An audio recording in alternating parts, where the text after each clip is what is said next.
Hi, this is Lauren Andreu, and welcome to the 28th episode of the Truth Island podcast. When thinking about one's friends and immediate social circle, a number of different variables may come to mind. Race, culture, religion, ethnicity, country of origin, and even language can be the social glue that keeps people together.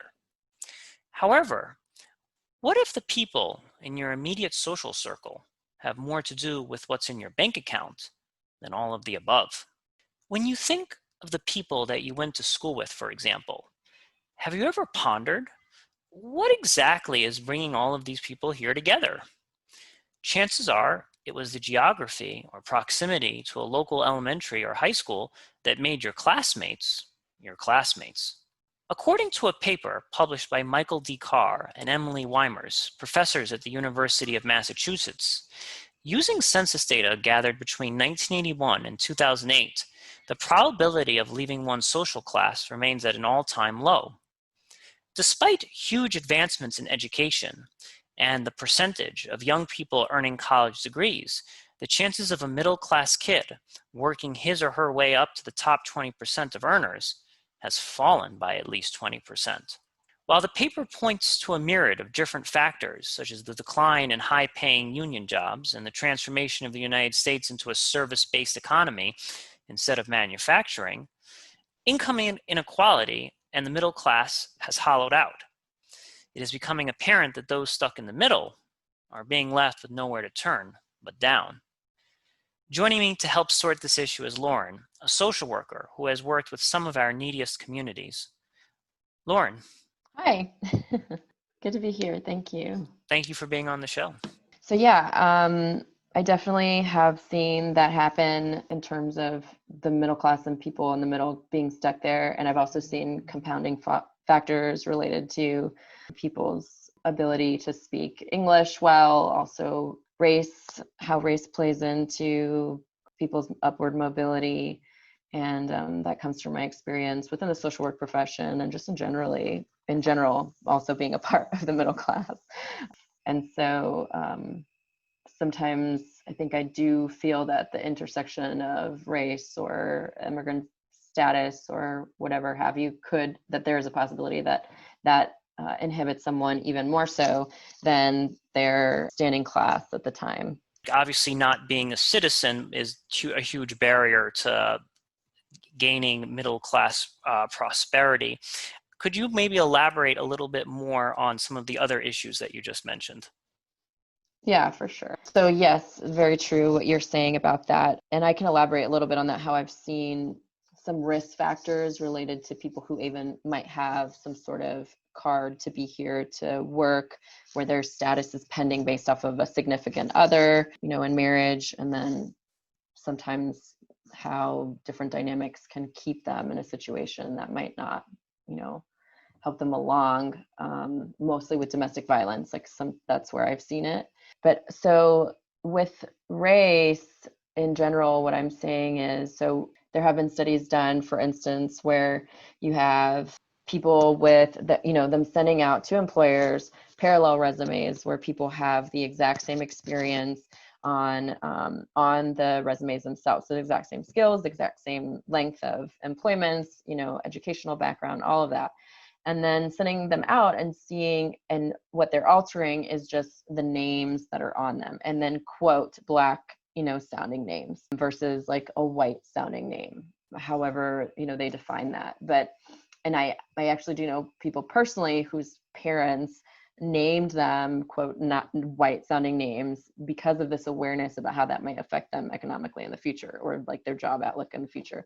And so in these studies, what they found was that the white sounding name resumes and applications got a much higher rate of return in terms of getting an interview and then moving on further with that than the Black sounding names. And so that also, you can apply that to applying for loans, whether it's a business loan or whether it's a home loan, you have the same dynamics going on there. So whether it's a conscientious thing that the employer is doing, we know it can be a subconscious thing too.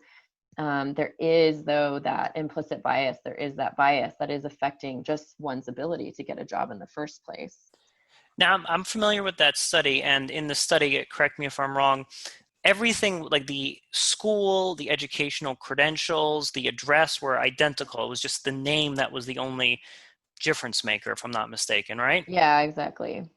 I was also wondering, because I have also spoken to a number of people, and there seems to also be this idea of your college, for example, determining what jobs that you're available to get. And I've seen a lot of education discrimination based on whether you went to, example, a public college or an elite private college.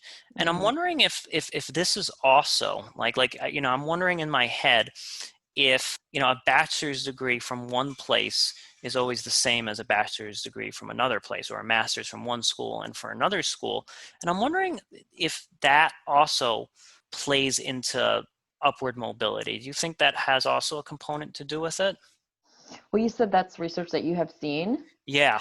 Yeah, I mean, I don't know that particular research, but I think in many ways it makes sense in the sense that, a lot of those like elite private schools where obviously only certain people can afford it and get in, a lot of times there's that, what do they call them? Like a legacy applicant where you had a parent who went in or a parent who was a donor. And so you're more likely to be able to get in that respect. And then there's that, again, I think it's that elite exclusion of, we want people who are familiar with, what is it? What do they call it? I don't know if it's not social capital. Maybe it's You're cultural referring to capital. legacy, right? Well, I Legacy. said that, yeah, and I guess I diverted from that a little bit in saying that People who you're, can write huge checks for the school, like some form of philanthropy, I guess, yeah, for for donors. sure, in terms of getting in. And then you're part of a similar social circle. I think it's even what you mentioned at the very beginning in your intro of then people grouping themselves together based off of their already social class standing.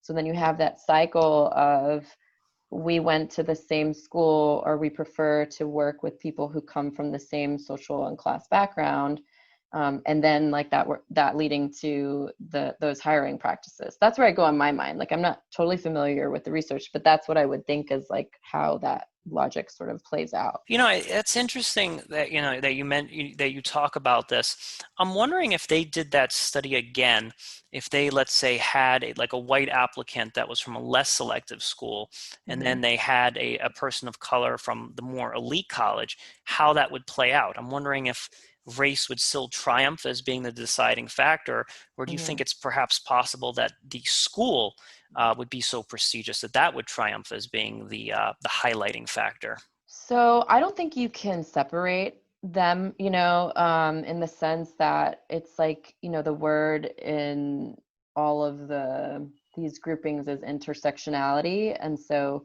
I don't think you can separate class from race and how they impact one another, because a lot of it is, in class, even what you're saying, there is this cycle. So you have a family, you have groupings of people who all live around each other, go to the same school systems together, then getting to similar schools. If they are going on to higher education, getting to the same schools. And then if what you're talking about happens, then that's also happening, where you have a group of people maybe going to public schools and then a group of people going to these elite private schools. And so then the outcome is you have kind of these tribes of people moving on together, to almost like cohorts.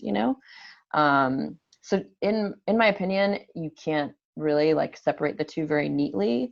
And there's a lot of debate around like affirmative action related to race, but it is pretty apparent that, and some would say affirmative action is already happening Hmm. because of those cycles. So you have, white students or students who are already of a higher social class who continue to get in because of the legacies, because of the donations, because of their ability to afford it.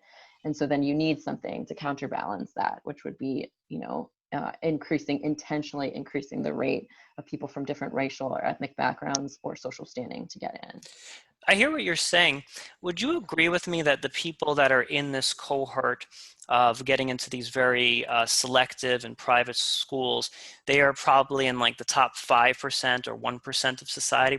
that be a fair characterization in your opinion? I mean, in terms of the percentage, I think there's probably data that bears that out or not, so I wouldn't be able to speak to, the specifics of that. Assuming, let's just say that the data suggests that those people that are going to elite colleges are in the, and I think you did mention this earlier, they're definitely in like the top tier social economic status, right? Sure, Like we're in a, exactly. okay. So Yeah. I'm wondering if, for example, that number just as a percentage, like the top 5%, okay, and Mm-hmm. let's just say for argument's sake that that small top 5% is white or predominantly white.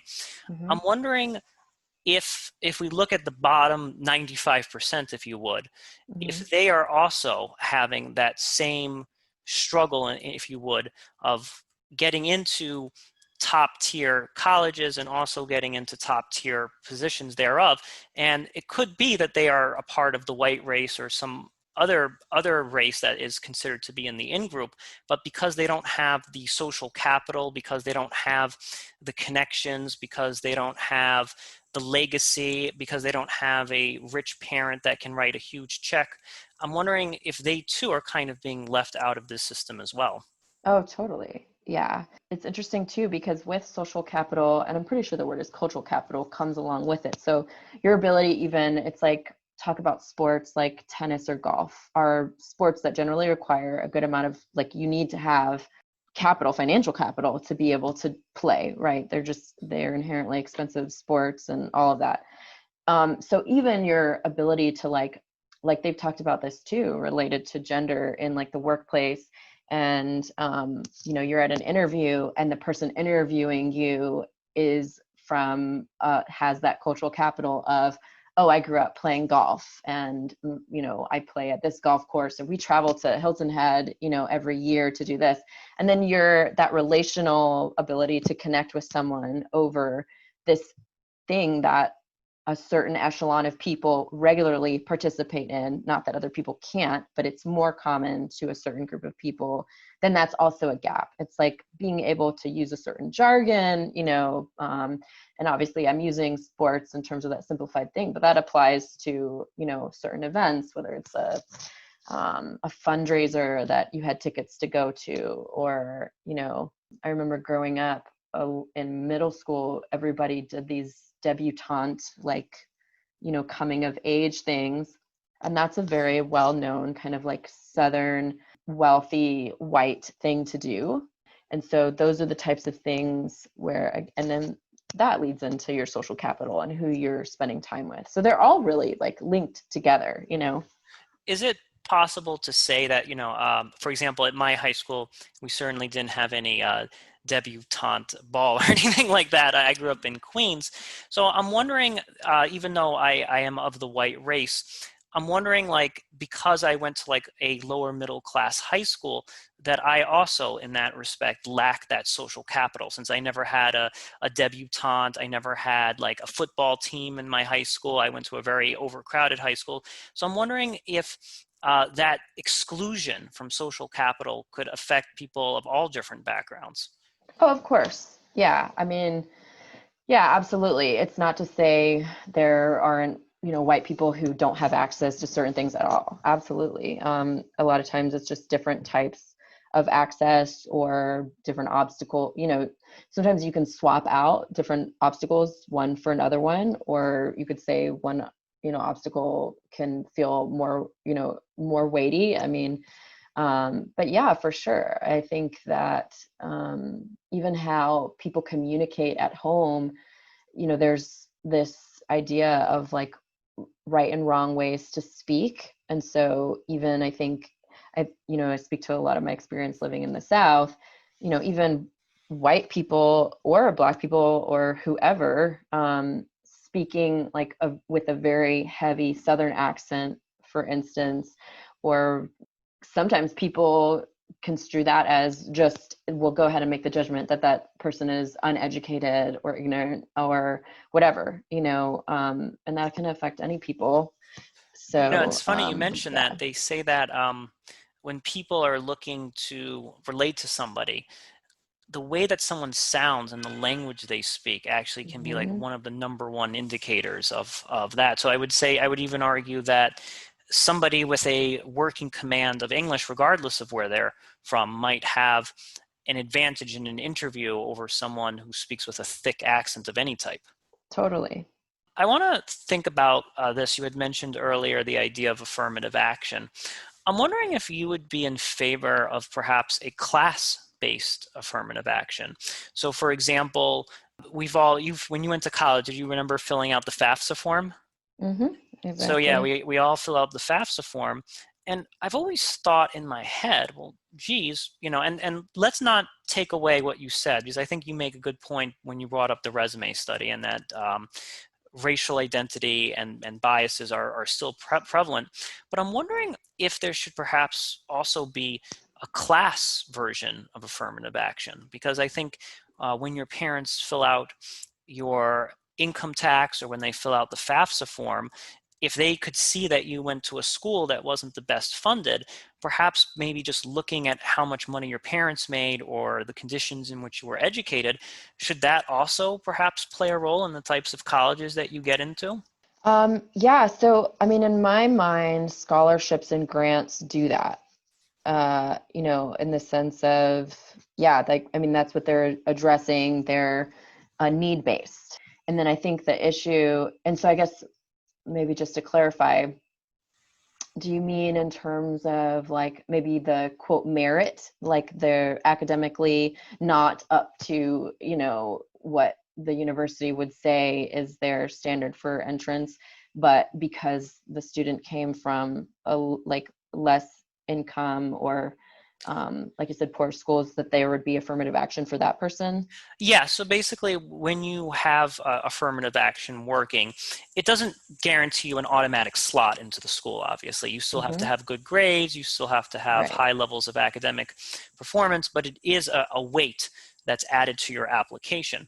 So I'm wondering if, in your opinion, it would be acceptable to have that same weight added for your income, because it seems Hmm. like affirmative action is a weight based on your race, but it's not necessarily a weight that's attached to your application if you, let's say, came from a single parent household, or if your parents only made $35,000 a year. I'm wondering if some weight should also be put to that application as well. How Yeah. does that sound to you? I think it's a fantastic idea. I mean, I think it's addressed in ways, in like smaller ways, without calling it affirmative action. Like there's essays and scholarships for like I overcame a certain obstacle, or whatever, or like those means based tested, thing, or income tested, need based is what they call them. So yeah, but I do see that. I think that if we want to elevate American society to allow for more upward mobility for all people, then yes, I think there should be much more attention paid to people's type of class background they're coming from, and that's just, yeah.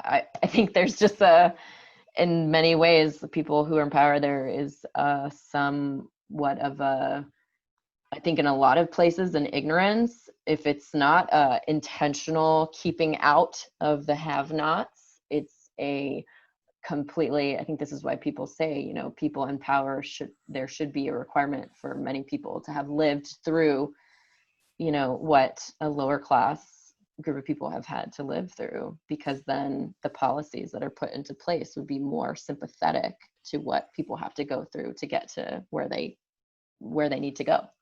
It would be kind of nice, actually, to have leaders that went to public schools. Kind of be Yes, nice to have a leader that rode the subways everywhere, and sort of, totally. walked in working class boots for a little, at least somewhat of their life, somewhat of their life, so that when they get to power, they can kind of fondly look back and be like, yes, I remember when I used to live there, or yes, I remember having to ride the subway, or I remember going to that overcrowded school, and so forth. The reason I ask this of you, Lauren, is that a lot of people oppose affirmative action and things like that because they say, well, what about the other poor people? Or they'll say things like, shouldn't everybody who goes to a dysfunctional school also have a better chance of getting it up into the Ivy League? So, for example, there's a group of whites who live in like rural Appalachia, and some of these schools, they don't have smart boards, they just have basic blackboards, outdated textbooks, total lack of resources. So I think that kind of creates some divisions in our society, because you have clusters of people that are living in poverty. And in my opinion, I think we should kind of take care of everybody who hasn't really had, a meal at the table, so to speak. And I think that Mm-hmm. the more like inclusive our languages and the more inclusive these programs are, the more of a support and a more of an appeal that they will have. How does that sound to you, Lauren? So I think that, yes, we should be as inclusive as possible. And so I think that if you want to turn to something as simple as statistics to like bear that out to show, then I think, again, you can't remove race from the picture, because people of different racial groups are being excluded at much higher rates than other groups of people. And so if you're going to make it an equal playing field for all people, then you do need to more aggressively address where there is more disproportionate wealth, where there is more disproportionate inclusion. And so that would mean you need to more aggressively address the racial discrimination, the gender discrimination, because and even if you don't want to call it discrimination, you can call it, just being behind because of historical oppression, whatever it is. I think if you want to bring everyone up to the same starting place, then there are some groups of people that you will have to make a priority, while not forgetting about everyone else. I think that, let's create, I think there is a way to make sure no one is forgotten about, while at the same time advocating for vulnerable or discriminated against, or whatever populations to have a seat at the table that they're just not getting. It's like, and I think you can see that from in relation to the population and who's represented in the population to who's actually at the table, whether it's higher education or in, getting employed. It's interesting that you mentioned like who's being represented, because if you look up like at some governing body such as the Senate, one of the things that I notice is that the people that are elected into the Senate are extremely wealthy. They tend to Mm-hmm. have like a lot of money. So that's kind of why I sort of scratch my chin a little bit and say, okay, like we definitely need to take care of historical discrimination and inequities wherever we can find them in our society.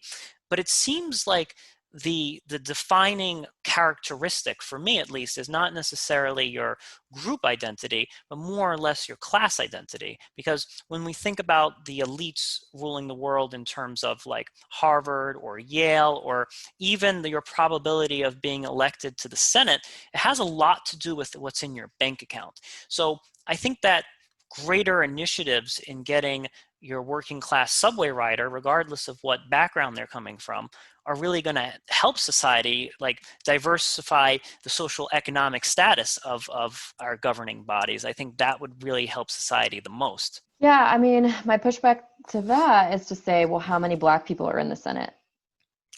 And I would say, how many poor people are in the Senate? You know, No, but literally, how many Black people are in the Senate? So you have, because even with all the wealth, right? Even with all the wealth, and there are way less rich people in Black and Hispanic communities than white communities at a disproportionate rate to the general population, you know? I mean, so it's like, again, yeah, like absolutely have more poor people, absolutely. It's like, so I just read this really interesting study actually recently, and I was looking up infant mortality rates. So I was looking at, somehow I came across it because of how COVID was affecting people and like fatality rates of COVID.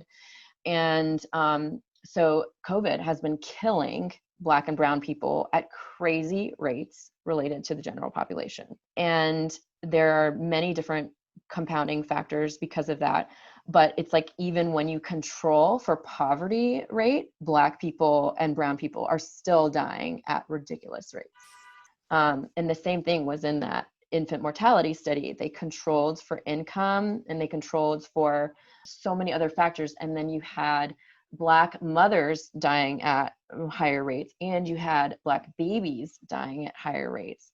And what they were attributing it to, with, some of these correlations were discriminatory practices within hospitals, lack of access and resources to like prenatal care, proximity to, so many things that, again, like, there is absolutely poverty and less in the social class and all, social capital and all of those things are like, at a foundational level, affect all people.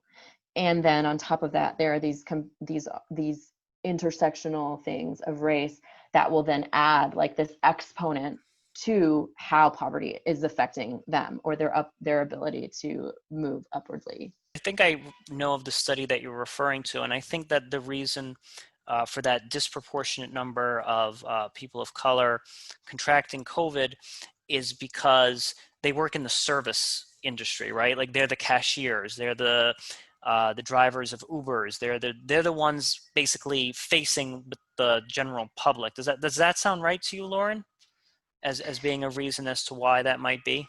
Yeah, they talked about also just general health outcomes too. So we know that like the more susceptible you are to just illness in general, obviously with COVID, that makes you more vulnerable to fatality with it. And so there are the things, like, why is somebody's body less healthy than another body? And that is a lot of times like proximity to healthy foods in your neighborhoods. And then again and usually those same communities, this all goes back to like, well, I don't need to kind of put that all together, but there are many factors related to COVID, why more Black and brown people. And also you mentioned the subway, like more people of color also use public transportation and live in more densely populated areas. And so, you're just even ability to be more spread apart. And so this is where a little more like my thought is, and how these things, well, anyways, I'll just jump to it, but this is where, people's opinions might differ. And that's that the idea that if more wealthy is one thing, people were being affected, because we know more poor people were being affected, right? And then if more white people were being affected in terms of fatality, that there might have been a more aggressive approach to dealing with COVID and fatality. That's a theory, but but in my opinion, it bears out from the other evidence that we have of discrimination. And so those, again, are some of those, like, these intersections of different places of power and policy, and the practicality of, where you live and who you're grouped with and your access, to all of those things. Suppose you had in New York City, like where we both live, if there was, let's say, a white person that was working a service sector job, they were low income, they were living in a highly dense apartment or in a highly dense area of the city, and let's just throw in that they were also obese or had other kind of risk factors that would make them susceptible to COVID, and they were also going to the same hospital as brown and black people, would you say that they are also would you say that they also kind of suffer from the same risk factors in terms of contracting the disease and perhaps not being treated for it poorly if they have all of the check marks, they just happen to be a white person? Mm-hmm. Well, the research bears out, though, that once you get to the hospital, you're treated differently. So, I'm new to New York and I'm not totally familiar with all the systems here, but that's in general, we know that Black patients are taken care of with less time. So doctors spend less time with them. are often dismissed for much more quickly, and those are, so that in and of itself, like someone deciding whether or not they're going to spend more time with you to even figure out what's going on is just even a small factor in and of itself. So where you go to the hospital, even if all of those things are controlled for, just arriving there with a different color skin does affect your treatment, which is going to affect, your survival rate and how you're treated. So you're saying that, I mean, that's a really interesting point, that you might have a doctor or a nurse who's attending to you for longer durations of time. It's interesting. I've gone to the hospital and the doctor's always trying to get rid of me as quickly as humanly possible. So I'm wondering, like, if it's a question of, do you think that perhaps because these hospitals are so poorly funded and because they're so underly staffed, that if you look at the statistics, because those hospitals are specifically serving a certain type of patient and the hospital also happens to be underfunded, that might on the overall lead to less patient interaction. Whereas if, let's just say that the whites are attending a more affluent hospital, perhaps that hospital has more resources and the doctor is able to spend more time on them. So I'm wondering if that's like an issue where it's not necessarily that the doctor that's working at the hospital is necessarily a racist person or believes that a Black life is of less value and of less time. It could just be that those hospitals have a very, very, very, very, they're very short staffed and they're unable to spend as much time as an affluent hospital could on a patient. Do you think that perhaps some of that could be an answer? Well, I think it's both and, because we do know that doctors, whether or not, again, it's not necessarily about even awareness. There's that implicit bias that just comes generationally and through all kinds of media, that a Black or, immigrant life is less important, than a white life. So again, I'm not saying that those are things that happen intentionally. It's not necessarily a belief, a conscious belief that this doctor might have, but we do know, like, even in a busy hospital, if the doctor's spending only 60 seconds with a white client or patient, then that's being reduced to, even if it's just 50 or 40 seconds, compound that however much you want. But let's just say that's not happening even, okay? And that it is a matter of, well, this hospital is in this location and so it serves more Black and brown people. And this, hospital is in this location, so it just happens to serve more white people.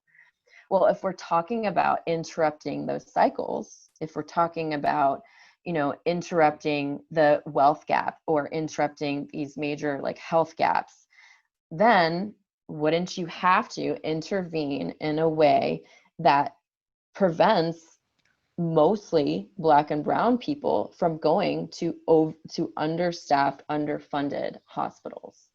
Well, I think you could intervene on the class level. So for example, if you know that these hospitals are being underserved and there's less qualified doctors and less staff, and you see that, okay, the majority of the people attending this hospital are on Medicaid, then that would kind of be my point of attack. I would say, there's an underfunded hospital.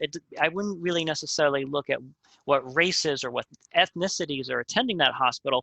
I would just see a high concentration of impoverished people attending this hospital and receiving inadequate medical care. And then I would just ramp up that funding, ramp up the training, ramp up the budgets, and just keep funding these places so they could adequately deal with that issue at hand, regardless of the population that is necessarily being served. Because it would be my belief that regardless of whether you're on Medicaid or you have a private insurance, you deserve high quality medical care. And that would be, as from a policy analyst, that would be my main point of attack.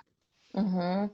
Yeah, and I think that I would agree with that, and do agree with that, except for that we know these biases affect policy. So like which hospitals are going to get priority for that money, because there's always a budget, right? Like there's always a budget, there's always limited funds to allocate to different places. So then when someone's saying, well, we have a poor hospital over here, we have a poor hospital over here, and one because we know people geographically, like you were saying, also live in the same area. So you have more a lot of times poor white people live with poor white people, right? And then poor Black people live with poor Black people, Hispanic people, it's the same thing because of culture, because of language, all of those things. Then policymakers, whether again they're conscious of it or not, determining who is quote worthy of those funds, even saying like, well, the funds are going to go further here or the funds are going to go further there. I mean, it's again like goes back to this resume thing. You know, I think that where that bias comes in, that's what the affirmative action is to counter against. And so we could talk about that, like counter the affirmative action for how you know, a hospital is funded. It would be like, let's try to deal with a segment of society that is more poor than another segment of society that appears, and the only variable appears to be race. Let's go with your presupposition that the policymaker is in fact has a bias, right? And they would rather the funds go to the low-income white neighborhood, white hospital, as opposed to the low-income colored neighborhood. Let's just assume that that presupposition was correct.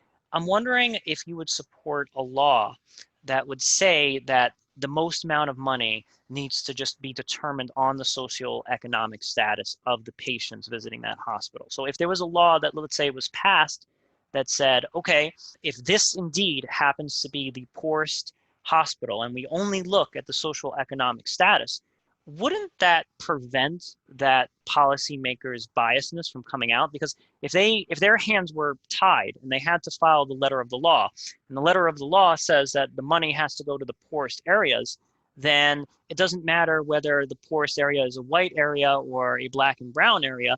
Those areas are going to get serviced just by virtue of having language that doesn't outline a race or doesn't outline an ethnicity. It simply outlines money should go to the poorest hospital. So would you be in favor of that kind of legislation? Okay, so I think it would be determined by the goal. And so in the sense of, again, if we're trying to elevate all people to the same kind of playing field, you know, we want as many Black people and white people and Hispanic people and Chinese people and, you know, all kinds of segments of society to be able to say, hey, we're all at the same starting line. Then there are reparations that have to be made for historical discrimination. You do have to more, because right now the starting field is, you know, controlling for poverty, for like saying everybody is in the same social, you know, economic standing. And I wouldn't say social, but let's say everyone's in the same economic standing, all the different racial groups, you know, all the different language speakers, and everybody has, you know, legal status, all of that stuff. If you were to create starting blocks, you know, let's say this is a race and the end of the race is success, you know, or owning a home or whatever, those starting blocks are not placed at the same starting place. So you have Black people and Hispanic people, you know, you have Native Americans pretty much all the way in the back. Then you have African Americans, Black people next, then you have Hispanic people, then you have white people. And I'm not sure about other, you know, racial groups. Obviously, there's many more.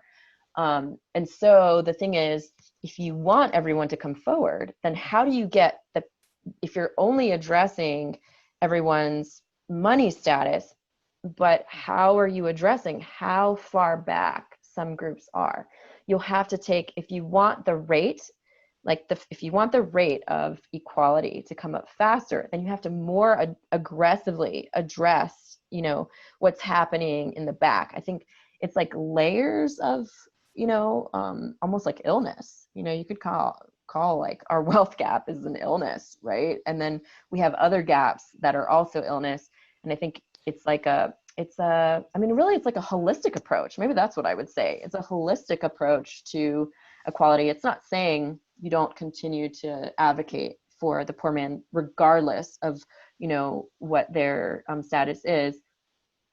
It's saying, yes, let's advocate for all poor people, and let's try to bring up behind from groups that have been disproportionately for generations. I mean, generations and generations, this discrimination, this prejudice, this bias, this systemic, you know, racism have been being pushed back further and further, you know, from getting to be at the same place in terms of even just a starting line.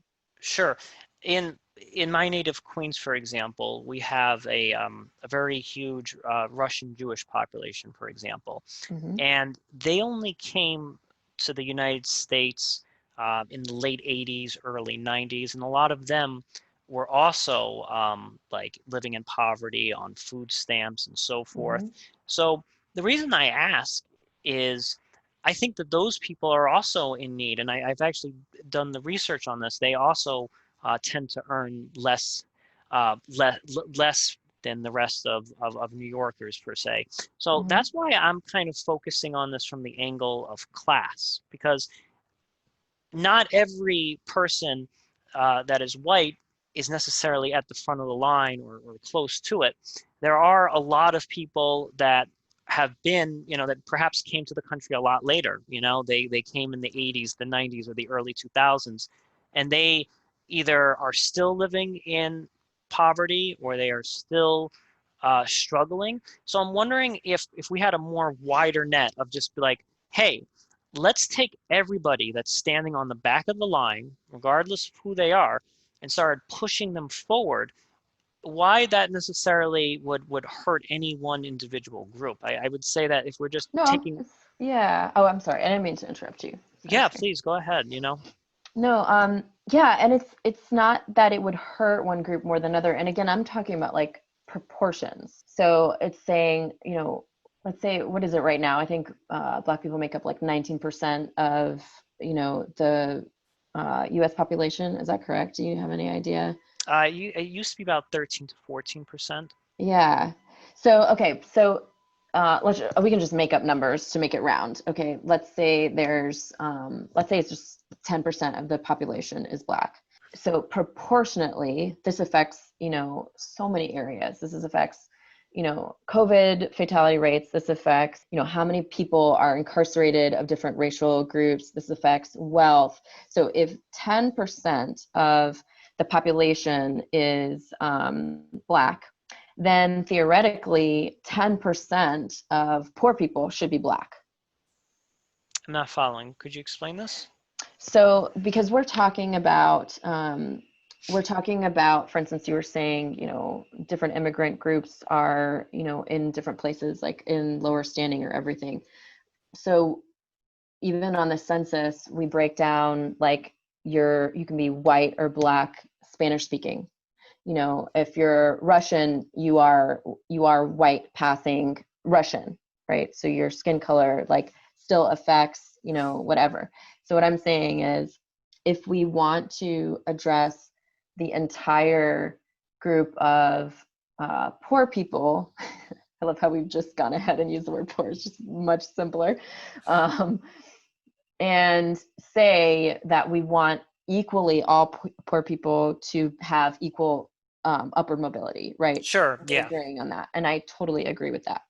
So, but what I'm saying is, within poor groups of people, there are still groups of people who are disproportionately being affected by all of these things. So if you want to make it so, you just have to, it's like the starting place is so that people would just, like I guess it's almost like it's not even equally poor, because there's different, measures of what that even means. What I'm saying is, within those groups, within that group of economics, you still have groups of people who are disproportionately affected in relation to what their population is, just per state, per city, nationwide. So again, when I was talking about the 10%, you say, if 10% of the population is Black, and then let's say 5% of the population is Hispanic, then, which is not true, there's more, so I don't know how many more, but let's just say those are the numbers. Then if you're trying to make it so that all people are on an equal playing field, you have to make it so that those groups, Black and Hispanic groups, are have the ability to be at the same, they should theoretically be at the same economic standing as all groups. And so there shouldn't be, and if you're going to do that, then you have to, what I'm saying is more aggressively deal with that disproportion while you're dealing with everything else. It's just about like almost like aggressive treatment of what's happening, in our body. So let me ask you this. If you, let's say, had two families living in utter complete poverty, and they're both single parent households. One is like a Russian household and one is a Hispanic household. And let's just say that the income from that household is identical for both families. It's 18,000, and we could even say that there's even a language barrier in both of these households. Like both of these households, the parents don't have a command of the English language. I'm wondering what would be the difference in the aggressiveness, because you said there needs to be a highly aggressive push to sort of represent these people. In your opinion, what would be the difference in aggression between the Hispanic household and the Russian household? So what would the Hispanic household be entitled to that the Russian household would not be entitled to, assuming that there's a language barrier in both households and the same level of poverty? Okay, so let's go back to university, like admittance rate. Okay, and let's say like you have, let me see how I can do this with numbers. If you have, let's say 100 people in a university total, and that, and that's going to be representative of all the universities in, the United States. Let's say there's 100 people total who go. Well, using our numbers from before, then you should have, based off we said 85% of that should be white, right? So 85 of those people, because I was saying before, let's say there's 10% Black people and 5% Hispanic people, and then say there's the rest is white in the United States. Do you remember me saying that? I was just saying as an example. No, I just think 85% white is a very high number, right? Yeah, it is. But I'm saying if it should be, I'm talking about if we made it all equal. If we made it all equal to what it should be. You mean that it's like indicative of what the census is or something Yes, like that? Okay, I think exactly. I think actually whites make a much smaller percentage of the U.S. population than 85%, at least at this No, point. I know. I made that up. I was just okay. saying so we could compare numbers to numbers. Okay, Totally. gotcha. Those are imaginary numbers. They're just Okay. Yeah. No. Okay. Totally imaginary numbers, just to help me simplify, and so that it's just about what I'm just trying to show is proportion and ratio of one thing to the other. So what I'm saying is if it was whatever 85% white in the general population, then in a university, theoretically, if we want it all to be equal, then it should be 85% white in the university too. We haven't talked about class yet, but just in terms of race, right? And then if I said the general population was 10 Black, then in the university, it should also be 10 Black, right? Okay. And then if it was 5% Hispanic, which is totally way off, but I used that number already, then it should be 5% also in that university. Does that make sense? Okay, I do have some questions on this. So Okay. These numbers are just based on like are you suggesting like a quota system where it's like because the population is this, we need that? Now I'm wondering, where do grades and does merit fall into this, or does the calibration just matter on there needs to be 85% of whites and 10% of this? Where I'm wondering where grades and merit kind of fall into this equation. Yeah, so it would be working up to that. So that's where I'm getting at. I'm saying that theoretically, it's not that that's going to happen tomorrow, but I'm saying theoretically that's where it should be, right? If we're talking about equality. It's hard to, I'm trying to picture this in my head, because if the numbers are just based on whatever the given population is, that should be. And let me ask you this question, right? Let's just say that Asians, for example, represent 5% of the population, right? And I, no idea if that's true. Let's just throw out that number. Suppose there's like a lot of Asians that are very, very, very high achieving. Does the university system then say, okay, we've already reached our 5% quota here on Asians, therefore there has to be like a cutoff. And even though you're a very high achieving student, you're not allowed in this university because we've already, like this university is already indicative of the population. Therefore, even though you're highly achieving, we can't allow you in right now. No. So let me complete the story. So then I guess just filling it all out will help. So given what I was saying, if the goal is for everyone to be equal, then it wouldn't just be affirmative action in the university. You would also have to go to communities. You would have to start at a fundamental level with even third grade reading levels, and making sure that all these groups of people, whether it's their economic status or their racial, like how they identify racially, you would have to go back to their ability to read, which goes to the quality of their education, right? Which goes also to the stressors that impact your ability to learn, including like not knowing where your next meal is going to come from, all of those things. And so when I talk about aggressively addressing those inequalities, it's not saying like affirmative action is going to fix it, because it makes no sense to send someone to school. They can't read or write an essay, at an intellectual level so they can be up to par with everyone else. So I'm definitely not saying that. But what I mean in terms of treatment and aggressively treating it, it's really getting to the root of the issue so that you can have people who can equally, this is where I mean by like, it's equal opportunity, really. It's like, it's so that people can equally apply, even just starting there. Like, forget who's going to read their applications, right? And what name is on it. It's saying so that you even have groups of people who can start in an even playing field. And that's really like, and that's what I'm talking about aggressively allocating funds from, whether it's a state policy level or it's a nationwide policy level, of saying, whoa, we have okay, this is great. We have this competitive number of, Asian applicants who are up to snuff, to get in and to be, the student we need them to be at this university, whether it's an elite university or, a public school, whatever it is. That is fantastic. Now, we also need for these other applicants to be able to have what it takes to compete at the same level as those students. And that's going to take, decades. That takes generations. It seems kind of, though, that you're making a little bit of a class argument here, because if you're looking at third grade reading levels, right?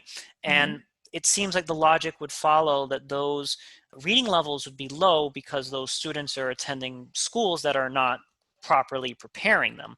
But I would argue that that's kind of a class-based metric, because anyone who's attending one of those schools that is underfunded and the teacher is not preparing them to read would be at that same competitive disadvantage. So from what I'm hearing, it seems like you're kind of on the side of like, the aggressiveness should be more on the class side of things. Am I getting you right on that? No, because there again is that intersection, because poverty is affecting those low income schools. The low education is affecting Black and brown communities more. But so if we do see that poverty is also affecting other communities as well, then there should also be an aggressive push in those communities as well, right? Like yes, that's a fair. absolutely. Absolutely aggressive in both ways. And again, more aggressive with Black and brown communities. So I think you could, and truthfully, like, I think in the United States, there's so much wealth here. It's ridiculous. Like, you can do that. It's like, there are ways to do it all at once, I think. And it's like, it's not even, it's not saying one group of people is more deserving than another at all. It's just recognizing there's more illness there. It's like, I think, I don't know what we would compare it to, because all illness is, not good, but it's like, you bring in people, for instance, to a hospital, you treat well, that's not a good example because that's more emergency. But there's long-term treatment plans, and then there's like shorter, or there's longer term treatment plans, I guess what you say, or more holistic treatment plans. And I guess what I'm saying is, whatever you're going to use to address these poverty gaps, you cannot discount how race plays into those poverty gaps. And so addressing poverty, or low class status, or whatever it is, you definitely can do that aggressively, but you do have to consider how race impacts these groups of people. It's kind of like equal opportunity, or employers who will say, I mean, again, it's affirmative action. It's even like disability. We're just talking about race, but there's just how disability affects your ability to get jobs and upward mobility, mental health, gender, like those are all compounding factors. I mean, our Supreme Court has has had how many female justices in it? And again, you look at legislators, and there are things that it's just really, I mean, it's in plain sight. It's even when people have, you have, for instance, women who make it's like 75 cents on the dollar to a male counterpart, with, again, the same skills, the same experience, and all of these things. And I know there's arguments to be made about, carrying children, all of those, those factors, but those are, again, compounding factors that challenges one's ability to move up at the same rate as everyone else. And so if you don't address those things, you're going to continue to have people lagging behind, even after you've addressed those things. So it can be in terms of like, I don't care what, that's not true. I do care about the order. I think it can all be done at one time. I think you can address all of those things at once. And again, we've just been talking about race, but I think it's got to be addressed for women. It's got to be addressed for LGBTQ rights. It's got to be addressed for disability, Suppose we had a very aggressive tackling of poverty, right? Of all races, of all genders, highly, highly aggressive. And we made sure that all the hospitals, all the schools were 100% up to snuff, regardless of the community. And then, and only then, when we saw that there was still some disparity between race and there was still inequality, would you be opposed to then filling in the gaps? Like, have the aggressive first, like start off with an aggressive policy that's ending poverty, making sure all of these public schools, all of these hospitals are adequately funded, trying that out for a number of years. And then if we're still seeing that there's disparities that can't really be explained, then kind of stepping in with some other measures. But I think a part of this is, if we need to, as a society, first really tackle poverty first, and then see what happens, and see where the gaps is, or where all these cracks are happening. Because I don't think we've necessarily addressed poverty to begin with for us to even know exactly, is it the poverty that's causing people to not advance, or is there a lot of other factors as well? No, but we do know that it's not just poverty. I mean, for instance, when there was a war on drugs, in the United States, there were different drugs that were considered to be more justifiably to give people longer sentences, more severe sentences. And I mean, how do you even do that, first of all, right? How do you choose which drug? Also, why even tell people, that they can't do drugs? I mean, first of all, we still have, like, marijuana has been legalized in so many places. We still have thousands of people locked up because they were in possession of marijuana. Anyways, but what I was saying about the drugs is, at the same time, you had cocaine and crack cocaine being, attacked on this policy level. And crack cocaine is essentially cocaine that's not pure, right? It's just to make it's like probably worse for you, but it's mixed with different things. It's cheaper to get, whatever. You had more severe sentences being applied to the crack than you did the cocaine. And you have, as a result of that, still our prisons are full of Black and Hispanic, mostly men. So in terms of poverty and how that affects, even poverty, that means you have families who have had, all of a sudden you have single parent families where you have one person bringing in income, also raising children at the same time. And this has been happening for years. So you have a whole population that's missing an entire workforce, also missing having people at home to raise children. I mean, that impacts so many different things. So poverty in and of itself is obviously probably the most contributing factor to a person's quality of life, I would say. At a certain, we know after reaching a certain amount of money, you don't have any better quality of life really, in terms of how happy you are. But obviously you need to have your basic needs met, and you should have a little extra fun money, in my opinion.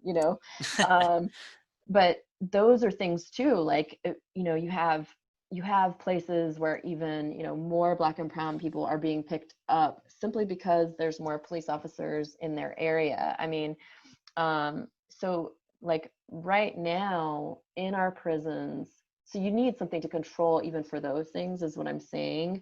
You need there to be an overhaul you need there to be an aggressively addressing how race plays into all of those different systems, is what I'm saying. So maybe if we don't want to use the word like aggressive, I don't know, again, to me it's like the word holistic approach, because it's the justice system, it's housing, it's banking, it's we've talked about healthcare systems. And so again, if we're gonna make it so that everyone can make it, so every racial group, so every person of every language, whatever, can come to the same place, you can't do it without addressing like those policies. You can't do it without addressing all of the generations of wealth that have been missed because more Black and brown people have been put in jail. I mean, so there's a few things I want to touch upon. So I think you're referring to the Rockefeller drug laws, which made the sentence for cocaine less severe than that of crack. But I would argue that that's also a class-based issue, because it protects those who have a lot of money and can afford this other drug that allows them to receive a less sentence, right? So I would say that, like, if you were, let's say, extremely poor and white, you might also buy crack because you don't really have it. You can't afford to get cocaine, and you could still be susceptible to those same harsh drug, because the Rockefeller drugs law was actually written based on just being in possession of one drug over the other. So I think all poor people kind of suffered from not being able to afford the rich man's drug, cocaine, and having to kind of then opt for crack. So again, I kind of see this as class sort of playing out once again, where the rich can kind of enjoy recreational drugs because they can afford the right one, and poor people unable to partake in them because they're unable to afford them. So that's kind of how I'm seeing that. mm-hmm. Yeah, and I think that theoretically makes sense, but who was locked up for it? Could it be that I'm wondering if so you're saying that basically the whites that were in possession of crack were not locked up as much as the other communities that were in possession of that drug? I mean, I know that I can't answer that. I don't know that answer, but I know that there's way more Black people, and we don't know that there's no statistic that will tell you that Black people do more drugs than white people. But look at our jails, and it's I mean, it's just the facts. Like, oh, I mean, how many, like, I mean, we could look up right now statistics on how many, Black people and brown people are in jails, but it's the same thing again. Like, you can trace back all these systemic, contributing factors, but the fact still remains that Black and brown people are locked up at crazy numbers, and that affects people who, let's say every single one of those people, let's just say, which we know this is not true, let's say every one of those people, quote, deserved that. Well, it affected people at home and their communities. It's a constant. And again, we know that the third grade reading level, actually you have prisons who project out how many beds they're going to need based off of that one thing. Very So true. so if you have these things, they all compound each other. And so, you have these health outcomes, then you have these justice system outcomes, these prison outcomes. And if all of those things are affecting racial groups of people at once, you have to address that, because like we're talking about prison right now, and yeah, there's an economic component to it, but the evidence doesn't bear out that there's that it's justifiable to the extent that it's disproportionate in any way, shape, or form. Do you think that if we focused on, let's say, the class-related issues, right? Like, because when we think about drugs, we also have to kind of think about the reasons as to why people get into drugs in the first place. It could be issues of despair. It could be issues of helplessness. It could be that the world you're living in is so despondent that a drug is the only thing that can kind of save you or kind of sedate you from the misery that's kind of following you. So I would say that if we were to have better schools, if we had viable economic opportunity for all groups of people, then it could be that the level of people taking drugs or selling drugs would begin to plummet, because they would be satisfied with their lives. They would be satisfied that, hey, this is a good school that I go to. If I play my cards right, I will also go to a good college, and there's a place for me at the economic pie. So I would say that if we kind of address some of these economic issues that are causing people to get involved in drugs in the first place, then we might just see a huge dip in the prison population for all races and for all people, because now they're not turning to the informal economy, if you would, in order to get by and in order to strive. They have a place in the formal economy, and they can be proud of themselves. I mean, I guess based on that theory, people do drugs for all kinds of reasons, that are unrelated to economics. And obviously, economics does, of course, impacts that and what you're speaking to, like hopelessness or not, lack of opportunity and all of those things. But I mean, the opioid epidemic was not started because of a feeling of desperation. It was started because of drugs that were being given to people Well, that shouldn't actually, have it's been. fun. It's funny you mentioned the opioid epidemic, because it actually correlates in these communities. It actually correlates with the number of high-paying manufacturing jobs being offered. So they found that, like, in areas where there was once like a very powerful industrial plant, and then that plant closed, leaving off tons of unemployed workers, the amount of opioids and other sorts of prescription like medication, they actually skyrocketed. And the reason they found that is that when people didn't have anything to do with themselves, when they didn't have a job to go to, and they kind of saw their future as very bleak, that just allowed them to take drugs in greater quantities and eventually become addicted to it. So Mhm. I would argue that there are examples in our society of where economics kind of fuels drug behavior, and there is a relationship. I mean, if you even just think about it, during the Great Depression, you had many men who were drinking every single day because they couldn't find a job. Like, the pain of going home and looking your wife and kids in the eyes was very, very, very painful, and that definitely caused a spike in drinking during that time period. So I would argue that these Yeah, things do go hand in hand. for sure. I don't dispute that. Yeah, I would not dispute that. But what I guess going back to a justice system approach, like people ending up, so the opioid epidemic did affect, like you said, unemployed people, right? And Yeah. so did cocaine, or so did crack usage, crack cocaine usage.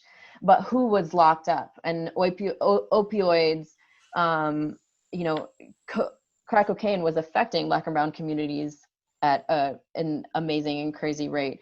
But for some reason now, the opioid epidemic, people are not being locked up at the same rates, and are not being put. It's what it's been recognized actually as is a public health crisis, No, right? absolutely. I think you do make an excellent distinction there, that one drug is viewed as being like a part of criminal mischief.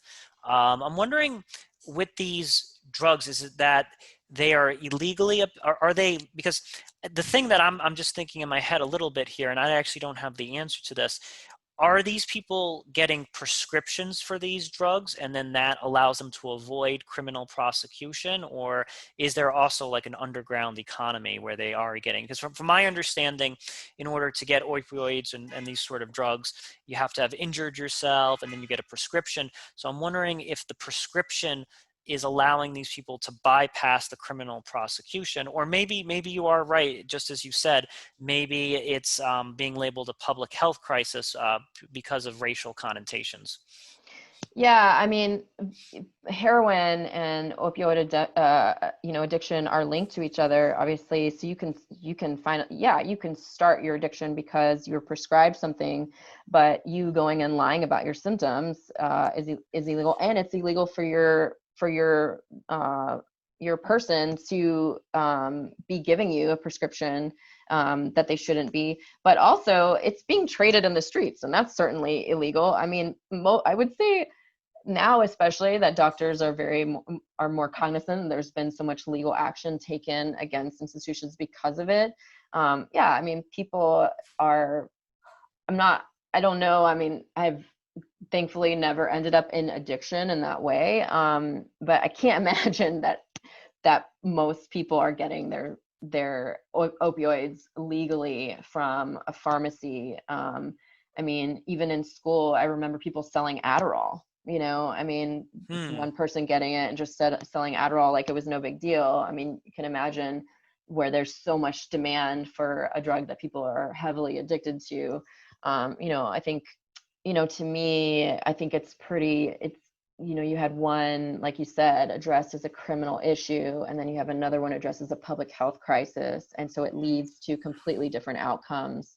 And one outcome is devastating to a community of people for generations. And then another one is let's actually take care of you approach. I mean, which is to interrupt the cycle versus creating a whole other cycle of issues. No, I think you're absolutely right about that. I think there is a lot of hypocrisy where, as the demographic changes, the way that we view these drugs also changes as being from a criminal prosecution to, oh, let's get you in rehab immediately. I think you make an excellent point there.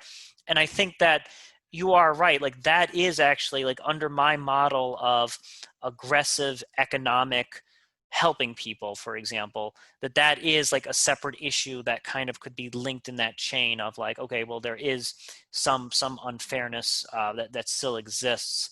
To kind of like summarize where we've gone, because I've actually learned quite a bit from you, so thank you so much for being on the show today. Yeah.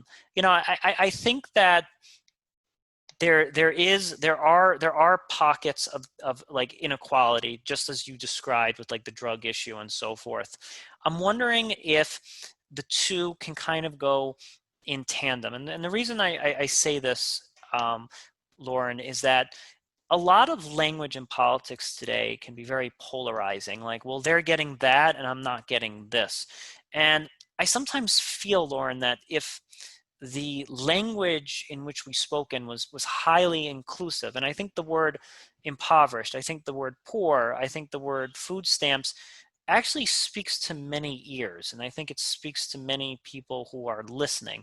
So that's kind of why I'm pushing back a little bit, in the sense that, like, I think that when we get into these like very like magnified issues of like, okay, well, this group got that and this group didn't, then nobody eats anything, right? Like, if we're arguing over these things and sort of magnifying too much, then we end up with nothing because we're all at each other's throats. So I would say that the more inclusive the language is, so if we're saying, for example, that economic outcomes are tied to third grade reading levels, why not just leave it at that and say, hey, we need all of our third graders, every third grader in this world, to be getting a top level education, so all of them have that same opportunity to prosper. I'll give you the final word, Lauren. You know what? I definitely agree with that. And I think that's what people who are advocating for racial equality are saying.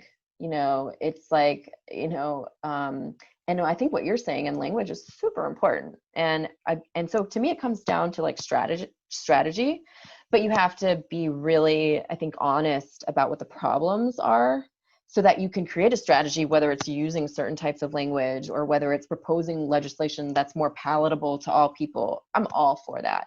I do think it's to get there, though, you have to be, I think, radically honest about where vulnerable populations are being affected more than others, just so you can create these solutions that do end up impacting everyone equally, so that everyone can end up in the same, opportunity zone as everyone else.